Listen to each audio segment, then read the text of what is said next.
to another Sex and the City tier list. Today we are doing Miranda Hobbes. Same as last time with Carrie, we're going to go in chronological order to the best of our ability. And we are going to go through all of Miranda's love interests in the series. S tier is the highest tier we can give somebody. F tier is the lowest tier we can give somebody. And then we have all the shades of mediocre in between. Let's kick it off. We're starting, I don't know about strong, but we're starting with Skipper Johnston, who is right here. Skipper starts as Carrie's friend. He is very sweet.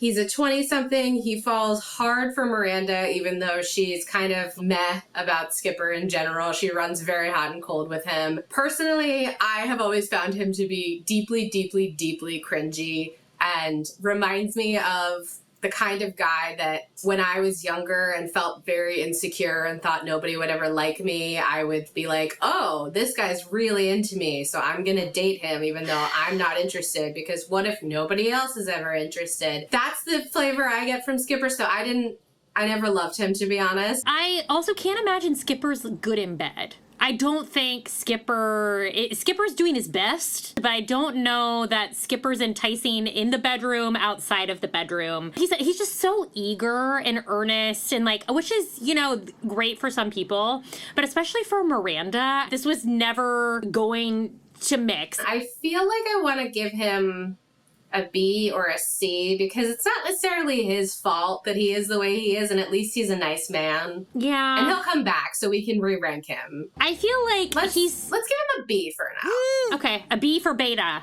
because he's a beta man.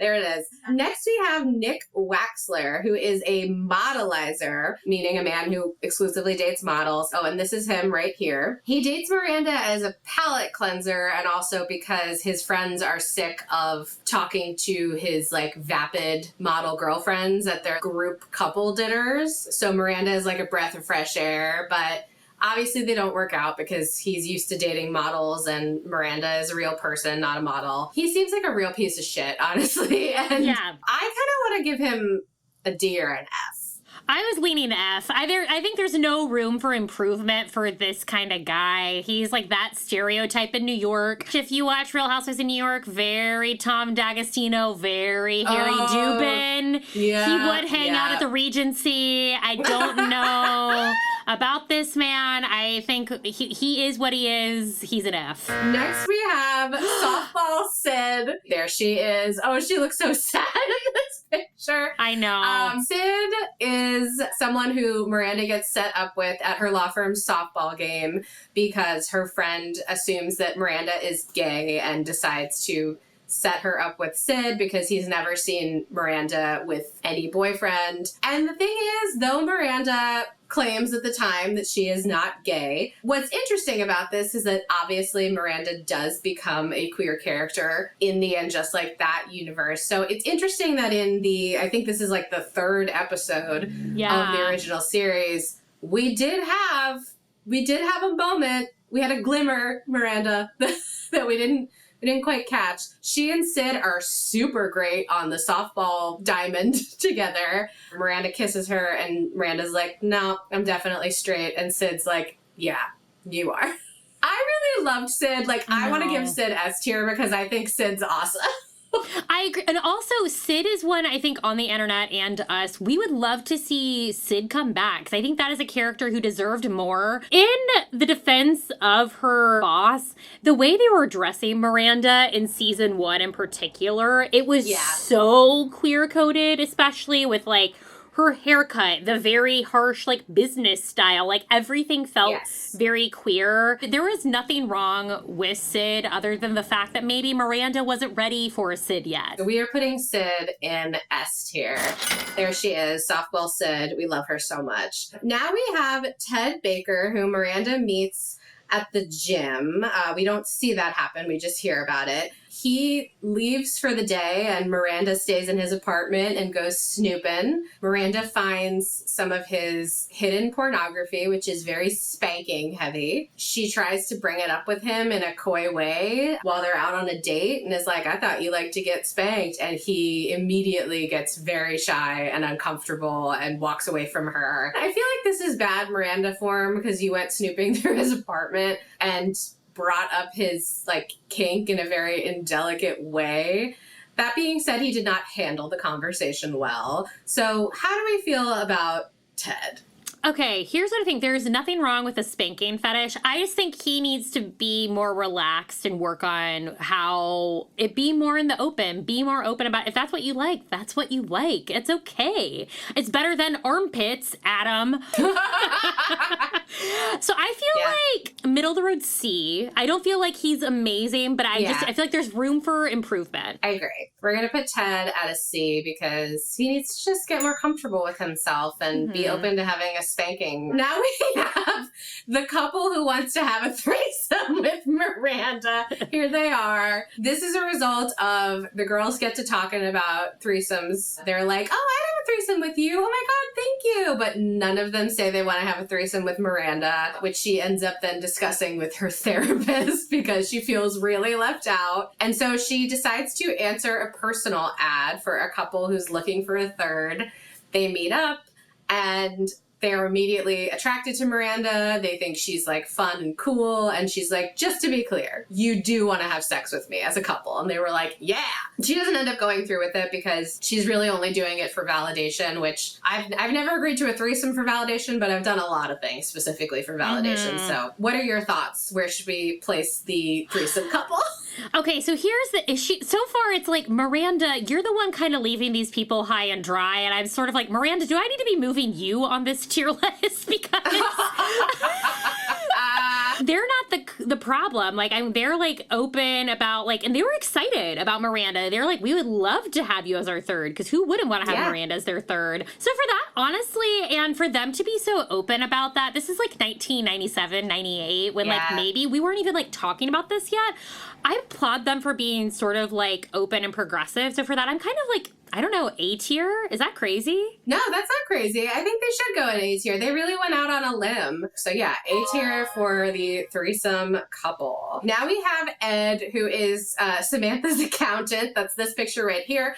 We could not get a picture of just his face because he was sucking face with Miranda the entire time he was on screen, which is very brief. This is at the party that Samantha throws as a result of their other friend, Lainey, who we never see after this episode. Lainey has the baby. They go to the baby shower. It upsets everybody because these are independent single women who aren't ready to settle down. So Miranda, as a result, decides to hook up with Samantha's accountant, and Samantha, of course, is like, if you fuck on that couch, you bought it. I don't know. We don't get to hear a lot from Ed, but clearly he's excellent at making out. So that's a big plus.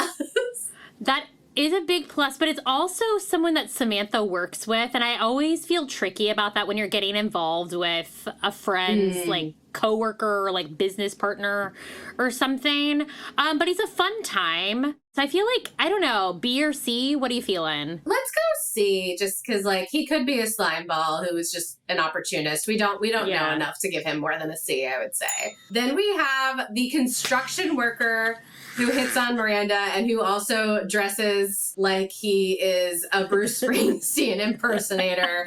He famously, Miranda's just trying to return a video she rented. R.I.P. Blockbuster. I miss the smell of a Blockbuster. I miss the excitement of a Blockbuster. Here's what I'll say. You can go to your local library, which is much like a Blockbuster. You can get your physical media and go to your library. There it is, folks. You heard it here first. Libraries. We love you for that, Caroline. He famously tells Miranda, I got what you want. I got what you need. And the second time he heckles her, Miranda's like, you know what? I need to get laid. And he's like, easy, lady, I'm married. So this guy's trash. He just wanted to get a rise out of women by catcalling them on the street. I would put him in F tier for that reason. The man is married. If his wife knew this was his behavior at home, I don't know that she would be thrilled. What are you doing out here in these streets saying that? You don't have what I want. You don't have what I need. You need to go to therapy and answer to your wife. Say no more, F. Then we have, oh boy, this is a loaded one. We have Thomas John Anderson, who is a playwright. There he is, right there. He is a playwright who Miranda has very upsetting to watch sex, but I guess for her, very enjoyable sex because he does a lot of, oh my God, oh my God. But he also needs to shower after every sexual encounter because he grew up Catholic and carries a lot of shame around it. And Miranda tries to fix him by being like, no, stay and cuddle after sex. And he's like, nope, nope, nope, gotta get in the shower, gotta wash the sex off. I am not down with a guy whose religious upbringing is limiting him sexually and emotionally. So I can't imagine ranking him higher than a C. I mean, if there's anything like about the Catholic Church and what they're weird about, like sex, you know, not for us. A man who immediately needs to like get in the shower every time you have sex. It's like, I would feel like so unwanted the minute that you're done with me. You're like, I have to wash myself of you. Like, I'm sorry. Yeah, C or D for me. I don't know. Yeah. You gotta reckon with some stuff. Go say some Hail Marys, pray to the rosary, and take a look inside yourself. We're gonna D him for that. Okay, we are in season 2. Aaron Melman. Where is Aaron Melman? I'm like, which disgusting looking white man? Here we go. This would be a horrible game of Guess Who. Who is the... Aaron Melman. Okay, so he's really into dirty talk and kind of makes Miranda get into dirty talk. It doesn't end well between them because the dirty talk kind of gets exhausting because he just wants to be talking the entire time they are having sex. On the one hand, I'm like, good for a guy who's like in touch with like what he likes in the bedroom and is communicative about it. We like that. Points for that. On the other hand, if you're not really willing to compromise and meet your partner halfway, if they're not totally comfortable with like what your deal is. He is a dermatologist though. So like, you could like, I don't know, check you for moles. That's convenient. 2 for 1. You know, I always think about how Miranda says, she's like, you know, I talk all the time. This is the one time I want to be silent. Yeah. So yeah, I feel like C, along with the spanking guy, it's sort of like, I'm thrilled that you're open about your kinks, but also you have to, C is for compromise. We have to be able to compromise a little bit and meet. And the kinks go both ways. You know, we have to meet in the middle. Good idea. C is for compromise. Then we have Luke, no last name, who Miranda. This is Luke right here. Look at his stupid face. Yeah. Miranda goes on a double date when Carrie is with, I cannot remember his name. He was one of the only guys we ranked in S tier. Oh, yeah, our guy. Tweety Bird tattoo guy. Yeah. Luke is Miranda's date. And he ends up being like, ew, you're going to Connecticut to visit your family? I hate Connecticut. I never leave Manhattan. Everything's in Manhattan. I don't want to leave. And Miranda's extremely turned off by this. I feel like D or F for this man. Oh, an F. If this man isn't open to leaving Manhattan, like, that tells me everything else about, like, I don't think he cooks. Like, I just feel like I can see the inside of his apartment in my head. And I'm going to go into his apartment. He's going to be like, I'm going to tell you everything about Quentin Tarantino for the next 6 hours, and you're not allowed to say anything until I'm done. And that says everything about this man. That's an F. That's an F for me. That's so on the money. Yeah. F for Luke. And I'm not sorry about it. Next we have, Josh, the ophthalmologist. Another convenient relationship, especially if you're a glasses wearer. You know, you could get Aaron to check out your moles. You get Josh to do your annual eye exam. Contact lenses are very expensive. Yeah. So it would be convenient. However, he has clearly never given a woman an orgasm, as evidenced by the fact that Miranda fakes it with him. And then when she's like, hey, I'm faking it, he's like, nobody else faked it. And then he puts two and two together and realizes he doesn't know where the clitoris is. Miranda tries to teach him because she doesn't want a good man to go to waste. And he's very enthusiastic and very open to learning. But I don't know if maybe he just doesn't... I don't know. I mean, I guess he couldn't read Braille either. Like, if he can't figure out where the clitoris is. Like, maybe he just doesn't have very sensitive finger pads. Like, Okay, but to retort, this man is a doctor. You do have to take anatomy. Did he miss that day in med school? Like, you didn't learn where the clit was? Did you fall asleep because you said, I'm only going to be dealing with the eyeballs? Those two eyes, if you're not 20/20 vision with those eyes looking for the clit, that I'm sorry, what are we doing with letting these people through med school? It's true, because she says, like, it's 2 inches from, and I'm like, 2 inches? Was he in your belly button? Like, what? That's pretty far to be off. I feel like B or C, because at least he's a nice, like, the thing about Sex and the City, guys, is you have to be like, at least he's nice to her. I know, but here's my defense for a D for this man, is that even that defense of that he's nice, but yes, that means he's like, oh, but I'm nice. That means I don't have to find out where your clit is. Again, you took anatomy. You went to med school. Yeah.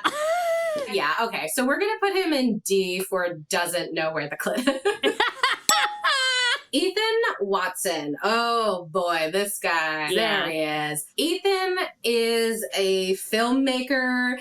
They go to see like some, very serious art films. They also watch Showa and on a date, which like already I'm like, if that's the date you're taking me on, I'm not interested. But they have sex and he turns on pornography while they are having sex. First, as an excuse, he sort of buries the lead of like, it's just to get us in the mood. But then he's like asking Miranda to move her head and like he rewinds certain moments. And I understand if you're like very fixated on it, maybe you can't get it up without it. But then that's something you have to work on because there's a real human being in front of you and it's rude. It's rude to watch TV while you're having a conversation with somebody. It's even ruder to watch it while you're having sex with somebody. I wish if this was like a kink or something that he genuinely needs help with, like that this is part of like what helps him get aroused. Be open about that. Like don't hide that. Like don't just introduce that in the middle of sex. That is something you have to like talk about beforehand. Yes. So like a D for non-disclosure. I agree with that. We're gonna put Ethan in a D. Jeremy Fields. Oh boy. Jeremy. Where's Jeremy? There he is. Jeremy is Miranda's friend from London, who Miranda is very excited to see because she thinks that there's some potential there. She gets her apartment redecorated at the same time, and he falls in like love at first sight with Miranda's decorator, and they get married in the same episode. Jeremy did not know that Miranda was planning on considering him as a romantic pursuit. Okay, but they did also make her be in charge of the guest book at the reception, which is like the lowest. Yeah, that's rude. Job. So I feel like D. Yeah, D feels right. D for decorator. Alan Miller, who looks like a lesser character on The Sopranos, the way they have his hair in this episode. We meet him when they are at one of the Layers of Hell, which is a bad stand-up comedy show. He leaves to go to the bathroom, his cell phone starts ringing, and the comedian starts heckling Miranda about it. And then the stand-up comedian answers the phone, and it turns out that this guy's wife is on the other line of the phone. This feels like F behavior. F for phone. F for phone, but also first offense, you take me to a stand-up comedy show for a date and you're married. Like, be in the pits of hell, sir. Be in the pits of hell, sir. Skipper returns. Here he is sitting in B currently. Now, this is the season where he runs into Miranda while he's on a date with a very nice woman who seems to have a good job and a good head on her shoulders, and they seem to be having very passionate, good sex after the date. But Miranda calls Oh my God. Because she's like, oh, Skipper, I'm bored, and he's interested in me. It goes to Skipper's answering machine, and he ends up answering the phone mid-sex with his new girlfriend, and she ends up saying a line that very much upset me the first time I saw it, and I wish I could unhear, which is, "You're breaking up with me while you're still inside of me." For that reason, because Skipper abandoned this woman while he was having sex with her, I feel like we need to move him down to at least a D. It's so upsetting. I hate it so much. And then, of course, like, Miranda ends up breaking his heart because she's like, I don't want anything serious. I just thought you looked hot and I was bored. And like, Skipper, you should know better. This is Miranda's game with you. Like, she's bored. Yeah. She's attracted to you because someone else has you. I actually kind of want to move him to F because I hate him so much. Oh, Steve Brady. This is where Steve comes in. Miranda. Where's my Stevie? There he is. The cutest little meet cute at the bar where Steve works, where Miranda happens to be waiting for Carrie, who Carrie blows her off because she's having dinner with Big. Miranda is very rude and snarky to Steve, but he sort of wears her down a little bit because he's charming and he's cute, and he invites her to hang out so he doesn't have to listen to the NYU students discuss Fiona Apple over their Amstel lights, which is just a fun, very specific detail. For sure. Initially, Miranda, she doesn't really give him a fair chance because she's been hurt too many times, and she thinks that, like, maybe he's kind of a player because he's a bartender. And then he ends up being very sweet to her, and they end up kissing in the rain, and it's really great. And I kind of think that initial Steve is S tier. I feel like he's between B and A for me only because he's so insecure about his finances next to Miranda. Yeah. Miranda buys him a suit for her work function because the only suit he has is like a tan corduroy suit. Yeah. Miranda sees his apartment and it's like, you know, kind of upsetting. He's very insecure about the fact that, like, he doesn't make as much as her. So we're gonna put Steve in A for now. He may move because obviously he's Miranda's most significant love interest, so he will come back. Now we have Jack, the exhibitionist, played by none other than Will Arnett. They meet while they're both shopping for historical biographies. Call forward to And Just Like That, Duncan. They were probably looking at historical biographies written by Duncan. They start sleeping together and everything's good, except for the fact that he always wants to have sex in places where they might get caught, including, what is it, Mark Twain's house or something? Something crazy like that. The back of a cab. The bathroom at Bond Street, which makes Charlotte go, ew, I just ate there. Like, you didn't eat in the bathroom. Chill out. And then the real kicker is at his home where his parents are visiting, and he allows them to walk in on them, which is so violently upsetting. How does Miranda always end up with guys who have these kinks that they are, like, both not fully honest about and also, like, drag her unwillingly into? She tells all these guys that she's not comfortable with this stuff, and they're all like, cool, got it, don't care. Also, not even just her, but he also drags his parents into it. His poor parents. Oh my God. Yeah, so for that reason, I feel like we have to be like a D or an F. I don't know. What are you feeling? That's F behavior. Like, sorry, Joe Blues, but no thank you. Joseph Adler, also known as the hair plug guy. Where is he? There he is, pointing to his hair plugs. Miranda has her tail between her legs because she and Steve have broken up. She decides to go on a date with this guy. At first, it's like not going super well because his hair plugs are really obvious, but Miranda's like kindly overlooking that and giving him a chance. He spends a lot of time talking about the hair plugs. And then when Miranda's like, you know, speaking of things I never thought I would consider, like your hair plugs, I am considering freezing my eggs because I'm a woman in her 30s and these are the times you have to think about these things. He goes on this like weird rant about how it's like scary science to have women freezing their eggs and just completely out of pocket, disgusting thing to say to a woman. This is F behavior. Yeah. And also it's like, okay, fine, then go to Turkey like the rest of the men and get your hair figured out. Like, I don't know, this archaic behavior behavior.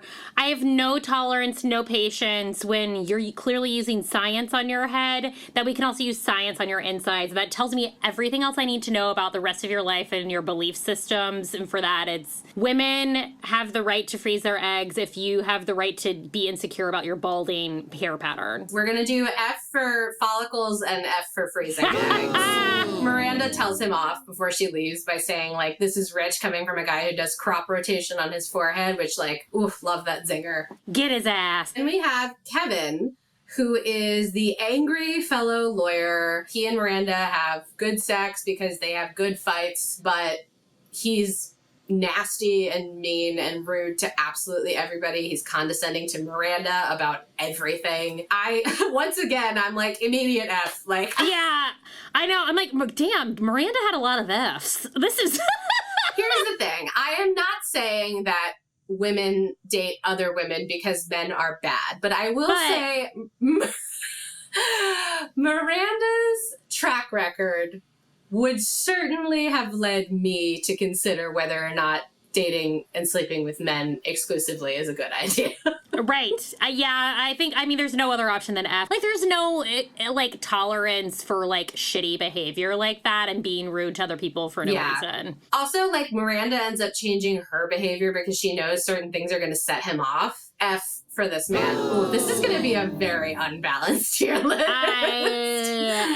So many duds. Roger Cobb, the divorced dad who Miranda meets in the elevator at the gym. They actually have a nice little romance for a little while, despite the fact that, like, Miranda isn't super excited about him having a kid already. The nail in the coffin is Miranda is peeing. The kid walks in, and to, you know, keep him from seeing anything, she quickly shuts the door, which ends up hitting him in the face. And then Roger's like, my child, you hit my child in the face. This episode always upsets me because I'm like, I feel like, unfortunately, I feel like anybody would have done the same thing. Like, you don't want your boyfriend's, like, little kid to, like, see you pee. Yeah. Like, also, I think like, I'm feeling sensitive because it was reminding me so much of Aiden's behavior that I'm like, oh, your kid is always going to become before me. So there's no way forward in this relationship where I'm ever going to be, like, rank in that hierarchy. So that's, like, a D or F behavior, I think. I'm gonna give him D for dad. Because, like, he seems like he could have been a better option if he wasn't clearly reeling from his divorce and that was, like, affecting his relationship with both his kid and Miranda. D for dud dad. Steve Brady comes back. Miranda. Okay. Miranda and Steve decide to move in together. Steve wants to have a baby. Oh, God. This is also the skidmarks season. Yeah. Like, Miranda's like, I actually really like my, like, boring, comfortable relationship. Yeah. I love doing Steve's laundry. And then she sees skid marks. Yeah. Horrifying. Haunting. Absolutely horrifying. I'd have trouble with that. I would have trouble with that. For me, I'm like, oh, B for bidet. I'm like, y'all need a bidet. Get a bidet. I can't endorse it enough. Get that, clean that butt clean so it's not left behind. No skid marks left behind, everybody. Get a bidet. They're clearly, like, losing some steam in their relationship, and in order to save it, like, Steve wants to have a baby, and I think this is when he ends up also getting Scout the puppy, as a way to sort of, like, mend their relationship, but things aren't going well. I feel like it's hard because it's not necessarily Steve. The skid marks are Steve's fault, so I'm bumping him down to at least a B for the skid marks. Everything else isn't necessarily his fault. Like, the puppy wasn't a great idea, but he was doing the best he could to, like, salvage things. So, B or C? I feel like B for butthole, because I think, like, also, it was just, like, their two lives, like, weren't aligned at that point. It was, like, very much, Miranda is, like, a 9 to 5 person, and he was working, like, 11 p.m. to 4 a.m. You know, it's just, like, the schedules weren't aligning. I think Miranda was, like, in a different tier of maturity that I think Steve wasn't. He was wanting more than, like, he could actually measure up to at that point. Definitely B. Solid B for him. George, the phone sex guy. Okay, here he is. First of all, I want to give him an F just for this horrible haircut. Oh my God. But they have a date. He does not live in New York. They have kind of like a spicy makeout in front of Miranda's apartment, but he needs to leave to catch a flight. So they end up starting a long distance phone sex relationship that Miranda is actually pretty into, but George ruins it because he puts Miranda on hold. And when he comes back, he is like at a different part of the phone sex than Miranda was. So that cues Miranda to realize that he is simultaneously having phone sex with two different people, which I don't know how you could ever manage to do that. Like, Miss Doubtfire herself couldn't have two different phone sexes at the same time. He does say, like, we didn't discuss being, like, phone sex exclusive, which, like, I guess. I feel like D at best. Yeah, like, remember her name. Like, that's the least you can do in a phone sex situation. Like, that's, like, we're asking for the bare minimum. Unfortunately, with most of the men that we're discussing, and you can't remember Miranda's name. Call waiting was not invented to be abused in this way. Correct! Like, D for dial tone. Now we have an icon of the series, which is the sandwich. The sandwich works for Blimpies. He stands outside Blimpies wearing a sandwich suit, handing out flyers for sandwiches. And when Miranda walks by, he says, "Eat me." Miranda doubles back and is like, "I'm sorry, what?" And then he doubles down and is like, "Eat me." Now, this is very rude and gross and catcally. However, Miranda then ends up having like some like sexual fantasies about the sandwich guy. She like can't stop thinking about him. And then she, like, at the end of the episode is like, "Show me your face." And he opens up his sandwich and he's just a doofy looking dude. It was kind of an overall fairly innocent interaction other than the catcalling. And it was excellent comedy. I feel like B, here's what I'll say, to have the confidence of rocking a Blimpie sandwich suit and to go around saying, "Eat me," like, that man has big Blimpie energy. And I think that we have to salute, honor our 6-inch foot-long star. And I think that, you know what? She could have made out with Mr. Blimpie. She could have. She could have. All right. B for Blimpies. Also B for bravado. The sandwich. The sandwich is the only one in B with Steve.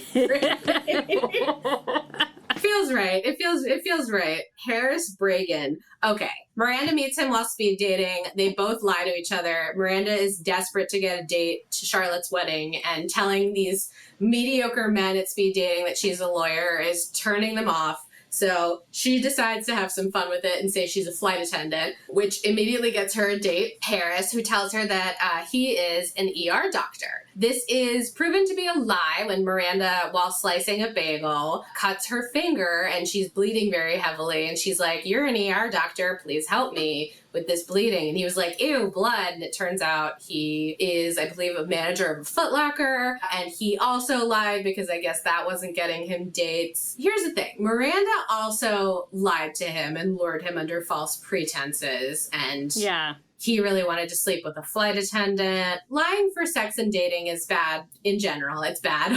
Bad behavior. Don't do it. I feel like I'm a C and that they cancel each other out. Oh, yeah, I can see that.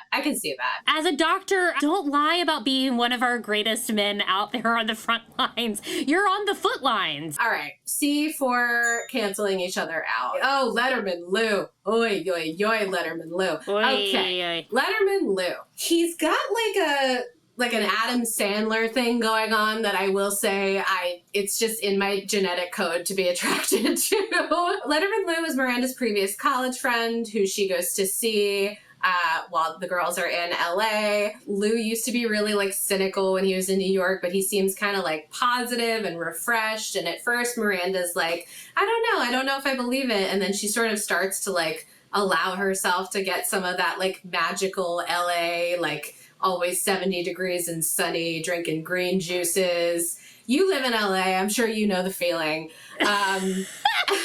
But then it turns out that the reason why Lou lost so much weight when he moved to LA was because he became very, very bulimic. In the form of issues with food and body are hard and they run deep and they're especially difficult for men because we don't talk about it as much. So I'm willing to give some sympathy to Letterman Lou because I know he has a lot of pressure living in LA, but to then snap at Miranda when she's like, what are you doing? Why aren't you eating your steak? Clearly we are not as healed in LA as we thought we were. I feel like C or D. In defense of the LA community, yes, I know there are a lot of issues with people here. I know we're talking about Erewhon. I know there's a lot of body image issues, but I think when we're talking about Letterman Lou, he has his own issues he needs to deal with and address, and clearly that's not happening and is manifesting and taking that out on Miranda. Don't put this on the city of LA at large, I would like to say, in defense of LA. She's not all bad, but I do think C or D, I don't know what you're feeling. He needs to go to therapy, clearly, to like actually deal with these issues. I'm gonna go D for deal with yourself. Lance Bloom. This was just a very brief date during one of our favorite episodes, Hot Child in the City. Miranda has decided she's going to get braces to deal with her TMJ. She goes on a date with this guy. She gets olive tapenade stuck in her braces. It's embarrassing. And then Lance makes a pretty unsavory joke about, you can't give a blowjob while wearing braces. I don't necessarily think that's true, because if the front of your teeth are getting involved in whatever. He makes kind of a gross remark. The date ends. That's really all we see from him. I feel like it's D behavior. Maybe C, I don't know. What's unfortunate is I wish if Miranda had waited like 5 years, she could have just gotten Invisalign and this wouldn't have even been an issue. But maybe the real braces were a savior because it like exposed his bad behavior very quickly. So maybe actually the braces helped that. So I think for that, like D for douchebag. D for douchebag, D for dental hygiene. Mm-hmm. We're putting Lance in D. Now we have dead guy represented here by a casket. Miranda thinks she's getting stood up by this guy, and she decides she's not going to stand for it. So she calls him. His mother answers and is like, he died. It's not his fault he died. But you know what also? It's the ultimate ghost. Yeah, it is true. It is the ultimate ghost. I kind of, just to insult the men in D and F, want to put him in C for casket. Yeah. Just because, I think a dead guy is above, hair plug guy. You know what I'm saying? Sure. Yeah. Yeah. All right, we're going to do C for casket. Now we have the hot cop, Detective Stevens, who looks like George Clooney's, can I say it, hotter brother? Other than the fact that he's a cop, he is the swoony detective that Miranda meets when Carrie gets mugged. And the guy also steals her shoes because the muggers in Manhattan know Manola Blahnik when they see one. He flirts with Miranda about having beautiful red hair. Miranda's really nervous about being on a date with him, so she drinks herself into oblivion and wakes up having had the detective leave, but leave the number for her local AA chapter, which is interesting foreshadowing considering where we have Miranda today as a confirmed alcoholic. So where do we want to put Detective Swoons? I do think that's a very presumptuous. Also, was this on a Post-it? It might have been. The Post-its are too loaded in this universe. You can't just leave things like that on a Post-it note. That's... No. At least write a letter. Or at least, make a phone call the next day after she's recovered from her hangover. Also, do you not have an awareness that you're handsome enough to make a woman nervous? Really? You don't know that? He's in the bubble. Oh, he is in the bubble. Do we want to do B for bubble? I don't know. Is he sandwich Steve Brady level? No. I think he's... I don't think so. And also he's a cop. I feel like C or D. I think that's just such a crazy thing to tell someone on a first date. Yeah, I think that's D behavior. We're at the 7th inning stretch and look at the DNF. No wonder she became a lesbian, like we said. Seriously, this is a horrible collection of men. I didn't realize, because when you're watching the series, you aren't taking stock of each individual woman's dating track record, but Miranda has had it rough. And I think it's because Miranda was often used as the comic relief. The smart and snarky one, she gets saddled with a bunch of weirdos, uggos, and trash heaps. Season 4 now. Dave is the gym crush who approaches Miranda when she's all sweaty training for the marathon. And he's like, I'm into you. And she's like, what? I'm, wearing a Hanes undershirt and I'm covered in sweat. And he's like, no, I'm into you. And then she decides to be confident and like herself. And he is turned off by that. Now, Miranda's a little bit, like, overly arrogant when she decides to flip the switch. But, like, if a man can't like you when you're, like, feeling yourself, then sucks. He's trash. Yeah, it's like very much that behavior where like men say they like, I love how bright and like I love your light. I love how bold and like everything that you are. And then the minute that you love that, they want to like take that from you. It's such gross behavior. I hate that. That's like an F to me. That's an F to me as well, because it's like, if you're taking the One Direction song, You Don't Know You're Beautiful, as like dating advice, like you need to go to hell. F for the gym guy. Doug. Doug, played by Jim Gaffigan, and a criminally underused Jim Gaffigan. He is a cartoonist, things seem fine, and then he decides to take a shit with the door open. I want to put him in F immediately for that, because that is a boundary that like you should never cross, but certainly not without a discussion. There needs to be some mystery, and like that is one boundary I won't cross. The door will always be closed when I'm like going to the bathroom. Like it's just Doug, you're going in F.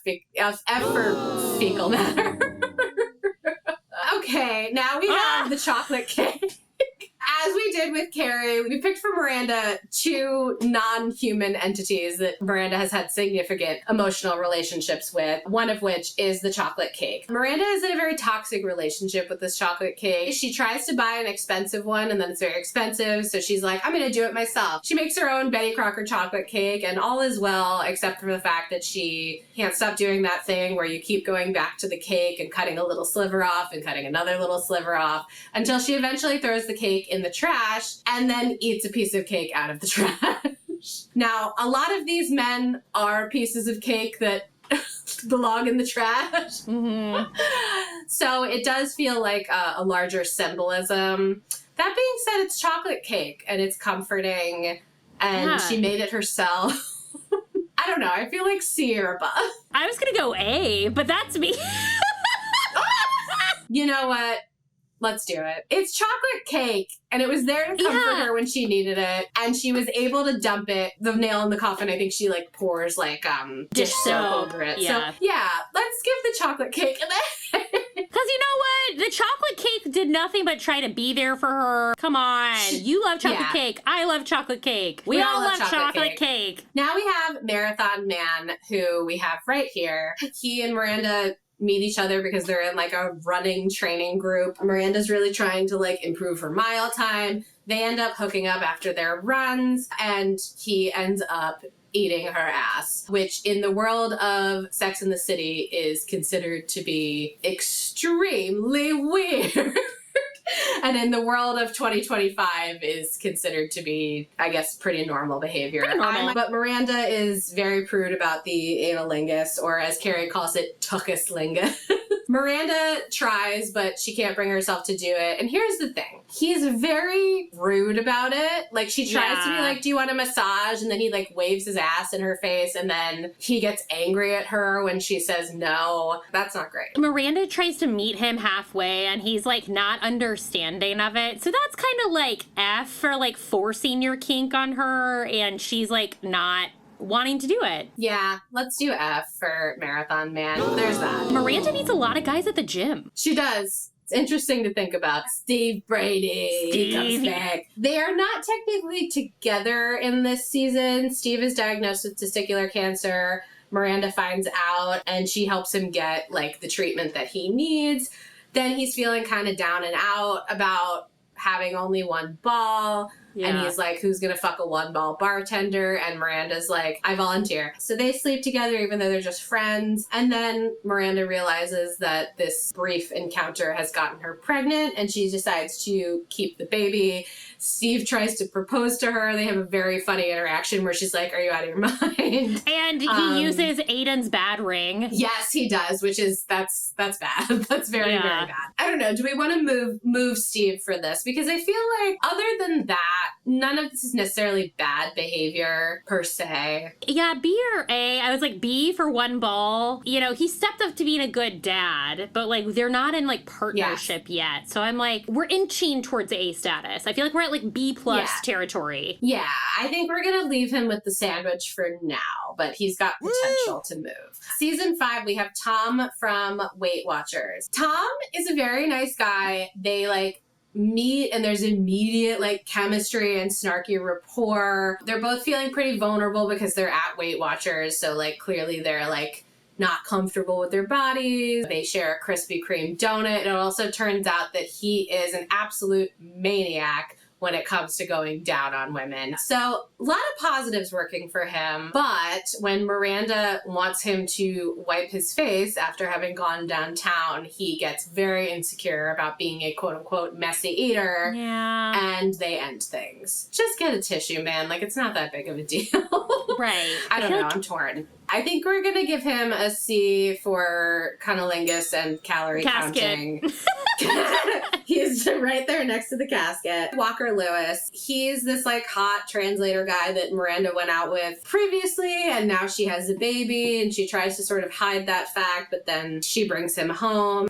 He seems fine. This episode resulted in another thing that I wish I could unhear and see, which is when Miranda is like having sex with him on the couch and Brady starts crying and like she shouts "mommy's coming" like as she's having an orgasm, which is just so fucking gross to me. I hated that. And for that reason, that definitely colors my point of view about Walker. He also like gets up and is like, can't do kids, hate it, goodbye. You know, that's his prerogative. It's not like they were in a committed relationship. He kind of ends it abruptly and rudely, but I don't know. Where do we feel about him? This is a note from Miranda. It's like, okay, if you know this is your first time you're like bringing a guy home, why couldn't Steve have Brady that night? That's a really great question. A lot of these issues could have been avoided. Understandably, like, I get his like thoughts about that, but we could have found a way around this to where we could have made it work just for one night so Miranda could get laid and have a good time. If Steve's not home, like, send Magda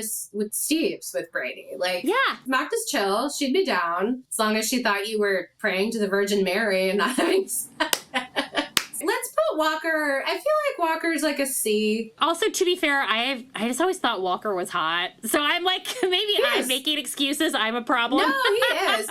He's hot. I'm going to put him in a C. Now we've got TiVo, which is our other non-human Miranda love. Oh boy. Miranda loves TiVo, especially to watch Jules and Mimi. There's a disaster when Magda sits on the remote and it deletes everything, including Jules and Mimi the morning after, which Miranda was very eager to see. As we've seen with the chocolate cake and like other things, Miranda, in times where she is feeling sexually frustrated or like doesn't have a significant other, she turns in this instance to TiVo to be reliable, and she has that conversation with the TiVo customer success person where she's like, you're not listening to me, it's all gone, like don't tell me to restart the TV again. Clearly, you know, mapped over what it would be like to have an actual relationship conversation. It's very funny, it's very entertaining. Steve ultimately saves the day and gets her TiVo back for her, and she gets to watch Jules and Mimi. Where do we feel like TiVo goes? I feel like TiVo is like a B.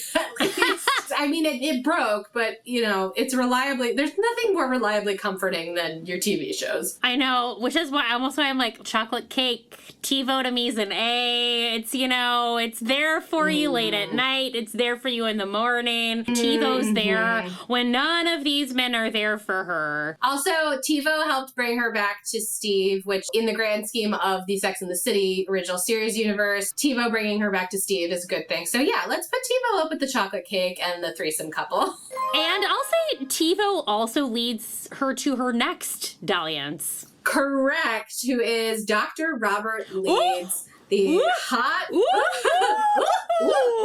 He's a sports medicine specialist, a doctor for the Knicks. He makes Steve very, very jealous. He does get weird after they break up, which is, in his defense, fair, because Miranda, like, he tells Miranda that he loves her, albeit on a cookie. They do seem to have like a pretty serious committed relationship going on, and then Miranda admits she's still in love with Steve and they get back together and are still living in the same building. So it's a little bit weird and uncomfortable. Like, he acts very spurned. What are we thinking? Okay, a lot of the issues here are Miranda as well, because she sort of lies to the co-op board to, like, get him in the building because she's attracted to him.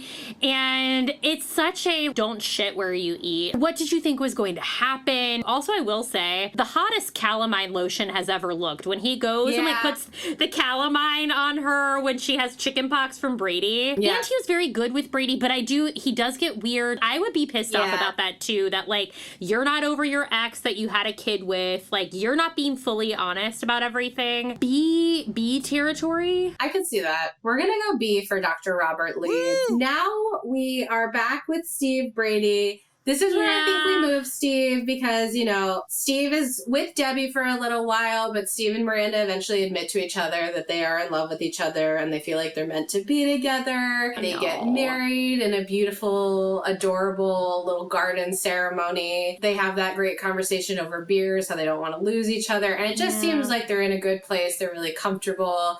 They moved to Brooklyn. They're dealing with Steve's mom's Alzheimer's together. Like, they just feel like they're in a really solid place for the time being. So, do we want to bump Steve up from B? I feel like I'm almost at, like, S for solid because, like, it really, like, they both figured out the two things that, like, they had so many issues with. Steve stepped up. Steve has a bar now. Like, he's not just a bartender. I loved Steve at the end of season 6. I just, like, their little wedding in the garden. It just... And Magda, happy time.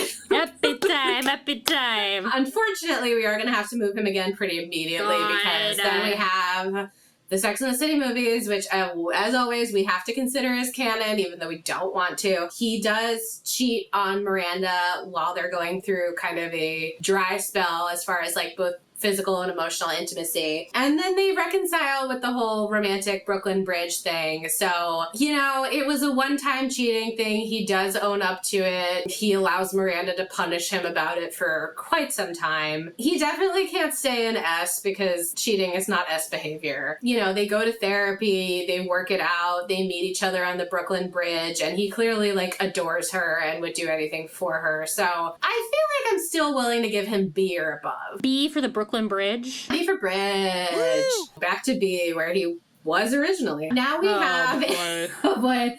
Now we have And Just Like That, and we have Che Diaz, the comedian who unlocks Miranda's sexuality. Also ruins Miranda's marriage. Also... Che is very complicated. I will say on my second rewatch of And Just Like That, I ended up liking Che a lot more. Yeah. This is not Che's fault, but the amount of times that Miranda says comedy concert made me insane. Che is not great to Miranda. Like, they are clearly dealing with their own stuff that they haven't fully worked out yet, and that ends up complicating things for Miranda, especially in Miranda's very fragile state of, like, a newly out queer person. I feel like I want to put Che in C for complicated. Also, never forget the finger bang heard round the world when Che is finger banging Miranda in the kitchen while Carrie is in the bedroom recovering from hip surgery and pisses herself. Yeah. Also, like, made Miranda's alcoholism peak pretty badly. Also, they were doing cameos in bed. Yeah. I think, like, C or D. I don't... I'm gonna do C. I feel like overall Che had a good heart. They were just not ready to be what Miranda needed in that moment. Also, C for cannabis, in that they use the phrase, I just did a whole lot of pot or something. Miranda, I did too much weed. Which is not a sentence anyone who takes edibles, smokes weed, like, says.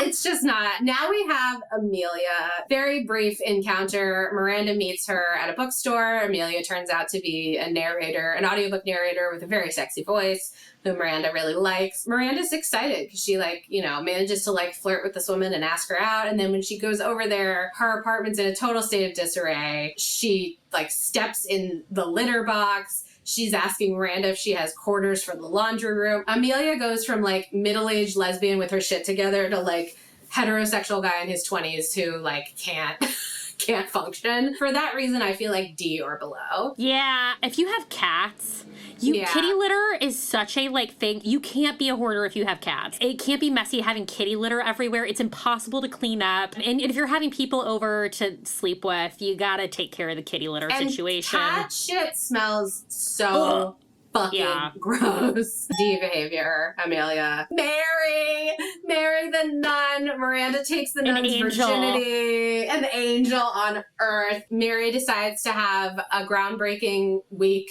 of having sex for the first time, going to see Wicked, going to the M&M-store. Mary's got a zest for life and an excitement that is just, I think, so beautiful. And despite the fact that she's a nun and obviously only a one-time thing for Miranda, she was a fun, positive. She was earnest. She was earnest. I really liked Mary. I'm almost tempted to put Mary in S tier.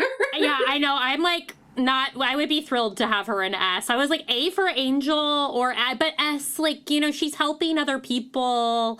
She was so just thought Miranda was amazing in bed. It was very pure, very tender. I'm sorry that she was a tourist. That's not bad. You gotta have a tourist to make the economy work. Yeah. It's true. It's true. I'm gonna put Mary in S for spirit, holy.